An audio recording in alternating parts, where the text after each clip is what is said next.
Janata Dal United के राष्ट्रीय महासचिव जनपद पहुंचे। यहां उन्होंने समाजवादी पार्टी का समर्थन करते हुए सभा कार्यालय पर पत्रकारों से वार्ता की। उन्होंने पत्रकारों से वार्ता करते हुए भारतीय जनता पार्टी पर निशाना साधा और ईडी को लेकर बड़ी बात कही है। आइए आपको भी दिखाते हैं। मोदी के उन्हें भाजपा के विरुद्ध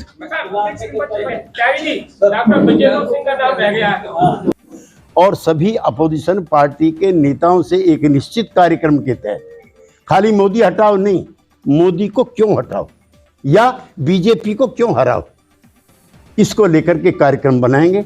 आपने इंतजार किया, आपका बहुत बहुत धन्यवाद। मैं एक बार फिर आपसे सॉरी कह करके अपनी बात समाप्त कर। उनके एसेट्स जरूर कन्फिस्केट हुए हैं लेकिन सजा किसी की नहीं। इसलिए समूचे विपक्ष हैं, हम अपील करना चाहते हैं अखिलेश यादव जी से, खासतौर से इसलिए करना चाहते हैं कि नेताजी भी विपक्षी एकता के अलंबरदार थे। मैं तो 50 साल उनके साथ रहा हूं। एरन जी जानते हैं कैसे उन्होंने उत्तर प्रदेश में जनता को इकट्ठा किया, पार्टी को इकट्ठा किया। जब पराजित हो गए काशीराम के साथ पैक्ट किया। तो नेताजी नए नए अनुभव करते थे। वो जिम्मेदारी अब अखिलेश के कंधों पे भी आके पड़ी। लिहाजा हमारी पार्टी जो जनता दल यू है, उसने अपना 17 साल पुराना नाता तोड़ा। इन्हीं वजह से जो संवैधानिक संस्थाएं सब चूरमूर हो गई। कभी आपने सुना है कि चीफ मिनिस्टर कहे कि विधानसभा का सत्र बुलाओ, स्पीकर मैंने करते ना। मैं कॉन्स्टिट्यूशन का थोड़ा बहुत जानकारी रखता हूँ। क्या कभी ऐसा हुआ है कि गवर्नर मुख्यमंत्री की बात मानने से मैंने कर दी?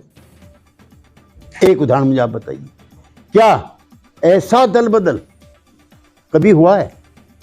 अब मैं गया था कांग्रेस पार्टी को सपोर्ट करने के लिए शिमला में। वहां एज ऑन टुडे कांग्रेस जीत रही है, लेकिन कांग्रेसियों को भी ये भरोसा नहीं है कि हमारे कौन कौन वहां चले जाएंगे। ऐसी अनिश्चितता का माहौल देश में कभी नहीं था। मोदी जी राज कर रहे, करते रहे, लेकिन संस्थाओं का अपहरण ना करें, संस्थाओं पर अटैक ना करें।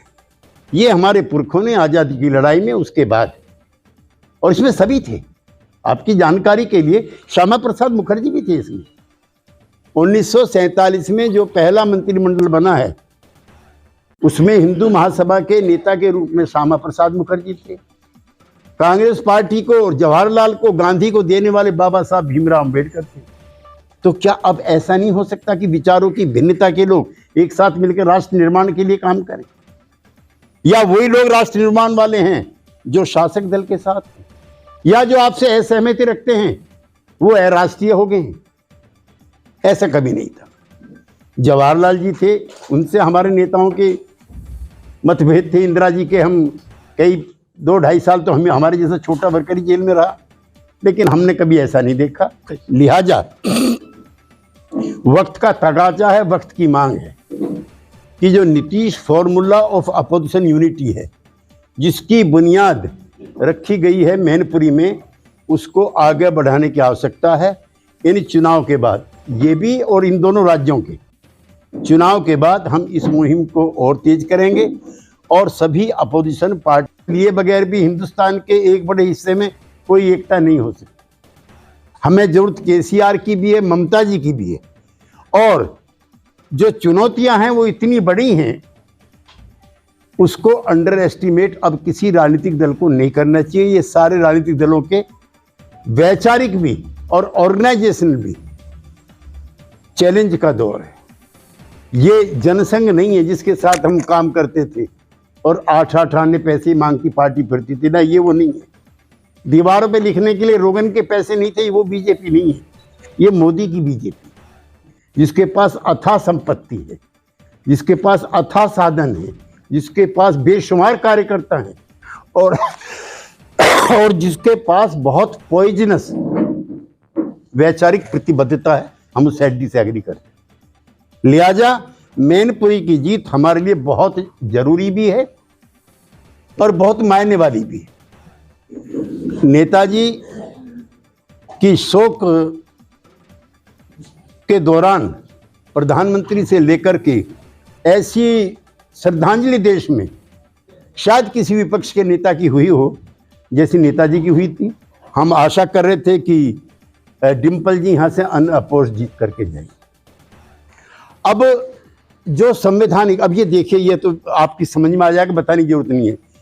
4 दिन पहले तक सबसे लाडले शिवपाल यादव जी थे बीजेपी के लिए, आज उनसे बड़ा शत्रु कोई नहीं है। क्या फर्क हुआ है कि उन्होंने अपने परिवार की उम्मीदवार को समर्थन देने का फैसला कर दिया। अब रिवर फ्रंट की भी जांच हो रही है। आज हम गए थे, उनकी एजेंसी भी सारी जो सुरक्षा की थी वापिस हो गई है। अब उनका जो मकान है कल परसों में वो भी छिनने वाला है। भ्रष्टाचार के आरोप ईडी सीबीआई जो भी हैं उनके खिलाफ लगने वाले।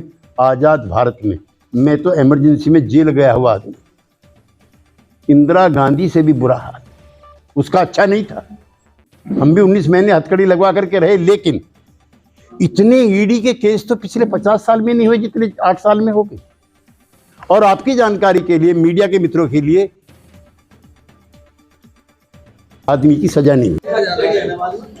बसपा के वोट बैंक को वोट बैंक के रूप में देखा जाए, बसपा यहाँ चुनाव नहीं लड़ा रही है, तो क्या लग रहा है कि बसपा का वोट बैंक? समाजवादी पार्टी और हमारा मोर्चा डॉक्टर अंबेडकर और काशीराम जी के पद चिन्हों पर चल रहा है।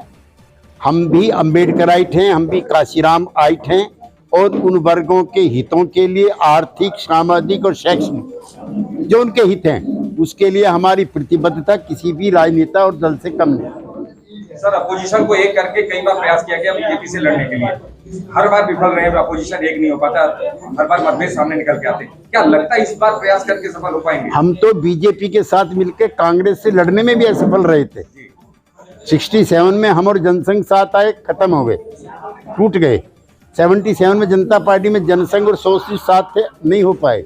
वीपी सिंह की सरकार में बीजेपी बाहर से समर्थन दे रही थी, वो टूट गई। तो एक प्रयोग है राजनीति। अभी आपने जैसे बताया कि हालात इमरजेंसी से भी ज्यादा खराब हो गए इस मामले में जो मैंने बताया, क्या शिवपाल जी 48 घंटे में खराब हो गए? मैं आप इसे, वैसे में राहुल गांधी का जो भारत छोड़ो यात्रा है उसको किस तरह से देखते हैं आप? पद यात्राएं समय पर जिन महानुभावों ने की हैं उनके अच्छे नतीजे निकले। सबसे पहली आपकी जानकारी के लिए, जो पदयात्रा है दुनिया में वो प्रॉफिट की है, जो मक्का से मदीना चले 400 किलोमीटर। जब यहाँ बुद्धिज्म कायम हो गया था तो हिंदू धर्म के रिवाइवलिज्म के लिए आदि शंकराचार्य चले थे कन्याकुमारी से, तब हिंदुत्व का पुनरुत्थान हुआ। तीसरी पदयात्रा थी माओ से तुंग की, जिसके बाद जापानियों के खिलाफ उन्होंने बड़ा मोर्चा लगाया। चौथी यात्रा थी दंडी मार्च महात्मा गांधी की। 5वीं थी चंद्रशेखर जी की। और एक बड़ी पदयात्रा ये है, पदयात्रा में ईर्ष्या द्वेष की राजनीति नहीं होती। पूरी बात तो खत्म हुई नहीं मेरी, पहले सॉरी कहो। तो पदयात्रा एक तो किसी के खिलाफ नहीं होती। गांधी जी कहते थे कि हम जिनके विरुद्ध पदयात्रा करते हैं हम उनका भी भला चाहते हैं। अब आप ईडी वाला क्या कह रहे थे बताइए? आपने भी अभी बताया ईडी के कोई निष्कर्ष नहीं थे, हमेशा विपक्षों पर ईडी छापा मार रही है, इसको लेकर तमाम विरोधी दल अपना सवाल उठाते रहे, इसको लेकर आप कुछ कहना चाहेंगे? देखिए, जांच एजेंसियों को जांच करने का अधिकार है। उनकी निष्क्रियता भी भ्रष्टाचार को बढ़ावा देगी, मैं ऐसा मानता हूँ। मेरे नेता चरण सिंह और कर्पूरी ठाकुर रहे हैं जिनके पास 8 आने भी नहीं निकले मरने के बाद, ठीक है ना। तो हम उन चीज़ों को अप्रूव नहीं करते हैं, लेकिन जांच एजेंसियों का इस्तेमाल अपने राजनीतिक विरोधियों के लिए अस्त्र के रूप में नहीं होना चाहिए। शिवपाल जी अगर आज पाला पलटते सारे केस वापिस होंगे, हाँ या ना? आप याद करो, अजीत पवार जी मुख्यमंत्री बने 48 घंटे के लिए, जितने भी केसेस थे उनके खिलाफ सारे 24 घंटे में विड्रॉ हो गए, और अब दोबारा फिर शुरू हो गए। तो इसका पॉलिटिकल वेपन के रूप में इस्तेमाल नहीं करना चाहिए। Thank you. रोका कैसे जा सकता है? उनको हटा करके, उनको हटा के चुनाव नहीं, कोई विरोध करने तो नहीं आ रहा है, इसका मतलब ये नहीं। मैं अपने सवाल का आपके जवाब दे दूं पूरा। जुबानी जंग शुरू हो गई है, चाहे वो किसी भी दल का नेता हो, एक दूसरे के लिए कुछ भी कहने से खतरा नहीं रहा, कैसे लेते हैं इसको? जैसे उदाहरण दीजिए।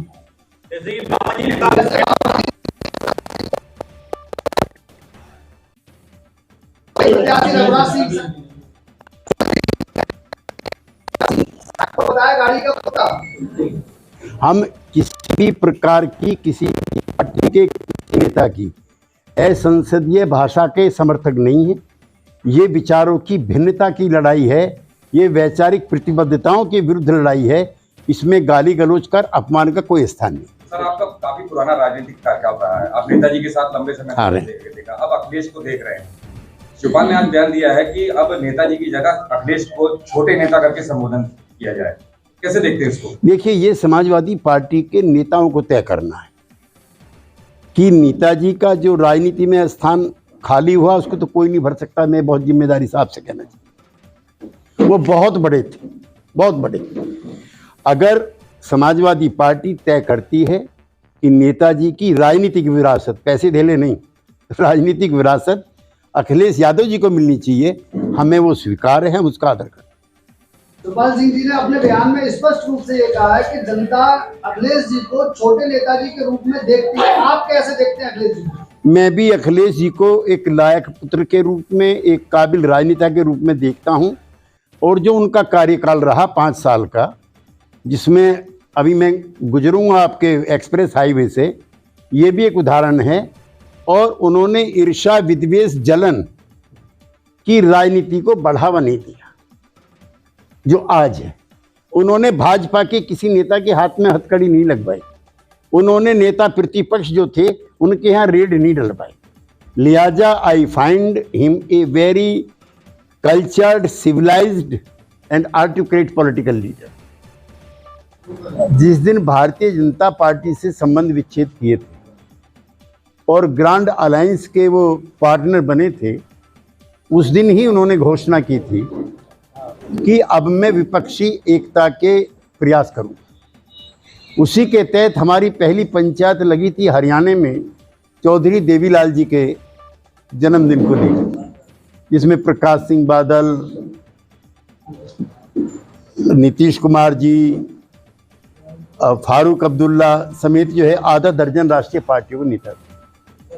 ये नोट करने लायक बात है, उस दिन भी उस सभा में हमने चौटाला साहब से भी और बादल साहब से भी रिक्वेस्ट किया था कि विपक्ष की आधी अधूरी एकता हमें कबूल नहीं है। ये जो कहते हैं कि गैर कांग्रेसी, गैर बीजेपी कोई अल्टरनेटिव बनेगा, हम इसके हिमायती नहीं, हम विपक्ष की संपूर्ण एकता चाहते हैं।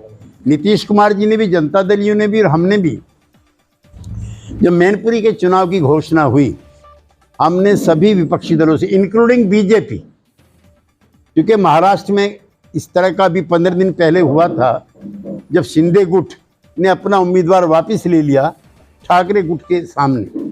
बहुत अच्छा होता अगर भारतीय जनता पार्टी भी मुलायम सिंह जी को ट्रिब्यूट के तौर पे यहाँ से उम्मीदवार खड़ा ना कर, लेकिन ठीक है, देश की किसी भी राष्ट्रीय पार्टी ने यहाँ पर अपना उम्मीदवार खड़ा नहीं किया है। देश की किसी भी रीजनल पार्टी ने यहाँ से उम्मीदवार खड़ा नहीं किया है। लिहाजा मैनपुरी का बाई इलेक्शन 2024 की जो विशाल एकता है गैर बीजेपी दलों की, उसकी शुरुआत। हम सभी दलों का धन्यवाद।